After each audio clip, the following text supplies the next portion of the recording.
Hello friends, I welcome you all in my YouTube channel English Originator. Friend हम TGT PGT की series में आज pros पढ़ रहे हैं, ठीक है, जिसका डिफिनेशन और टाइप्स के बारे में हम पढ़ाई करेंगे, ठीक है। तो स्टार्ट करते हैं आज का सेशन। सबसे पहले देख लीजिए कि प्रोज का डिफिनेशन क्या है, ठीक। So prose is an representation of a subject which is presented as fact. This account may be accurate or not. The people, events, and idea pretended in prose are real. Presented in prose are real, not invented. It presents fact, described true life, who is real person. It is written for specific audience. इसका मतलब समझ लीजिए, pros क्या है, एक representation है of subject का, ठीक है। सब्जेक्ट का एक रिप्रेजेंटेशन होता है जो कि एक फैक्ट के तथ्य के रूप में आपके सामने प्रेजेंट किया जाता है। यह एक्यूरेट भी हो सकता है और नहीं भी हो सकता है, ठीक है। और इसमें जो प्रोज में जो लोग होते हैं, जो घटनाएं होती हैं और जो विचार होते हैं वो वास्तविक होते हैं, और इसका कोई ये आप काल्पनिक नहीं होते, इनका कोई निर्माण नहीं किया जाता है, बल्कि वे वास्तविक होते हैं। एंड इट प्रेजेंट फैक्ट्स, यह मुख्यतः तथ्य को क्या प्रेजेंट करता है, और and describe true life who is real person, ठीक है। It is written for specific audience, यह ऑडियंस स्पेशल ऑडियंस के लिए लिखा जाता है और जो कि रियल लाइफ को प्रेजेंट करता है, ठीक।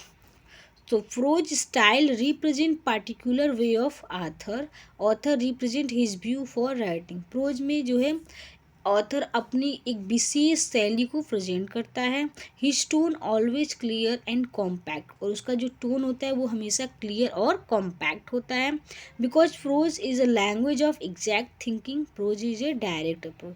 प्रोज कैसा थिंकिंग है, एग्जैक्ट, सटीक, अपने विचारों को वो सटीक रूप से प्रपोज करता है, और इसका जो अप्रोच होता है वो डायरेक्ट होता है, ठीक है। अब हम देखते हैं कि प्रोज के कितने प्रकार होते हैं, ठीक। प्रोज है मेनली 6 काइंड। प्रोज में मुख्य रूप से 6 प्रकार हैं। फर्स्ट है आपका long prose work, second is essay, third is periodical journals, four is biography, fifth is autobiography, six is memoir, ठीक है। ये मेमोर काफ़ी इंपॉर्टेंट है, एग्जाम में पूछा गया था लास्ट एग्जाम में, ठीक है। तो एक बार और देख लीजिए, इसमें 6 काइंड होते हैं। Long prose work, essay, periodical journals, biography, autobiography and memoir. अब हम जितने भी काइंड्स हैं उसके बारे में डिटेल में पढ़ेंगे। तो लॉन्ग प्रोज वर्क देखते हैं। Long prose work are filled with long social, religious, scientific and metaphysical treatise, essay, prose, romance, novels, short stories. Long prose work is a practical sense in prose. We do not use rhyme or stanza. It is a direct approach. Good prose has high aesthetic value, and example of the Bible by वैक्लिफ, ठीक है। तो long prose work जो होता है वो इसमें सामाजिक, धार्मिक, वैज्ञानिक और मेटाफिजिकल जो संधियाँ होती हैं, जो तथ्य होते हैं, उससे भरा हुआ होता है। लॉन्ग प्रोज वर्क में एस्से आता है, प्रोज आता है, रोमांस, नॉवेल्स आता है, एंड शॉर्ट स्टोरी भी लॉन्ग प्रोज वर्क में ही आती हैं, ठीक है। Long prose work is a practical sense, और यह जो है प्रोज में एक प्रैक्टिकल सेंस हमारे सामने प्रेजेंट करता है। लॉन्ग प्रोज वर्क में हम किसी प्रकार का राइम या स्टैंजा यूज नहीं करते हैं, बल्कि लॉन्ग प्रोज वर्क एक डायरेक्ट अप्रोच है, ठीक। Good prose has high aesthetic value, और जो लॉन्ग प्रोज वर्क में जो कि काफ़ी विशेष माना जाता है, उसकी जो वैल्यू है एस्थेटिक वैल्यू ये रखता है, ठीक है। चौसर का एग्जाम्पल है द ट्रीटीज ऑन द एस्ट्रोबल और द प्राइड एंड प्रेजुडिस, ये इसका फेवरेट एग्जाम्पल है। ऐसे देख लीजिए, ठीक है। An essay is vague, overlapping with article, pamphlet and short story. In essay we find literary criticism, political manifesto, daily life work. In essay author presents his personal point of view. Essay is short piece of writing, ठीक है। essay को हिंदी में हम बोलते हैं निबंध, ठीक है। एंड essay क्या होता है, वैग्यू होता है और ओवरलैपिंग करता है, ठीक है, with articles, pamphlet and short story, जो कि शॉर्ट स्टोरी के रूप में भी हो सकता है, पैम्पलेट के रूप में भी हो सकता है, और वैगी होता है। In essay we find literally criticism, most of the time essay में आप साहित्यिक आलोचना को देखते हैं और ये पॉलिटिकल मैनिफेस्टो के रूप में भी, पॉलिटिकल जो मैंने घोषणा पत्र सरकार के द्वारा, गवर्नमेंट के द्वारा जारी जाती है हमारे जो डेली काम के बारे में, उससे भी रिलेटेड होता है। इन्हें से author present his personal point of view, इससे में ऑथर जो है अपने खुद के विचारों को ऑडियंस के सामने प्रेजेंट करता है। ऐसे ही शॉर्ट पीस ऑफ राइटिंग, और इससे एक जो छोटे प्रकार की राइटिंग होती है। अब देखते हैं biography. So biography is detailed description of A persons life whom author knows personally. In biography, persons a basic truth like education, career, relationship, death, work, life, or mention.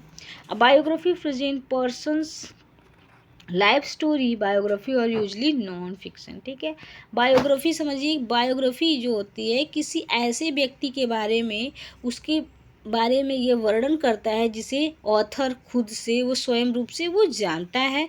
और बायोग्राफी में एक basic truth को शामिल किया जाता है, सच्चाई को वो प्रदर्शित करने की कोशिश करता है, जिसमें प्रोटोगनिस्ट के एजुकेशन के बारे में, कैरियर के बारे में, उसके रिलेशनशिप, उसकी डेथ, उसकी जो वर्क लाइफ है वो पूरी तरह से मेंशन होता है। ठीक है, अब बायोग्राफी प्रेजेंट पर्सनल लाइफ, ये समझ लीजिए कि एक तरफ से यह जीवन कथा होती है और बायोग्राफी और यूजली नॉन फिक्शन होता है। ठीक, अब नेक्स्ट है autobiography. In autobiography is a detailed description of author self life.